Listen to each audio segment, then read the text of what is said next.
የኃይለኛው ማዕበልና የኢየሱስ ዝምታ። ማዕበሉ ሊገድላቸው ሲሞክር ኢየሱስ ለምን ዝም አለ? ለምንስ ተኝቶ ነበር? ጀልባው በውሃው እየተሞላች ነው። ሞገዱ በጀልባው ላይ ይላተም ነበር። ንፋሱም ሊያቆም ያላሰበ ይመስል ይጮህ ነበር። ኢየሱስ ግን በጀልባዋ መጨረሻ ትራስ ተንተርሶ ተኝቶ ነበር። ደቀ መዛሙርቱ ተደናገጡ፣ ጮኹ። ኢየሱስ ተነሳ። መጀመሪያ በማዕበሉ ላይ አልጮኸም። ይልቁንም ለጓደኞቹ ወይም ደግሞ ለደቀ መዛሙርቱ ለምን ፈራችሁ አለ።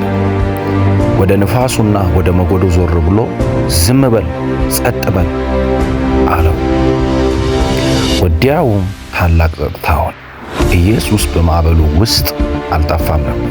እውነተኛ ማንነቱን ሊያሳያቸው ይጠባበቅ ነበርና እንጂ ያነቃው ማዕበሉ ሳይሆን የደቀ መዛሙርቱ ጩኸት ነበር። አንዳንድ ጊዜ የእግዚአብሔር ዝምታ አለመኖሩን ሳይሆን እንድንታመነው የሚጋብዘን ኢየሱስ ዛሬም በማንኛውም ማዕበል ላይ ሰላም እንደሚል ካመንክ አሜን ብለ ጻፍና ባህሩ ይታዘዝልሃል ብለ አውጅ።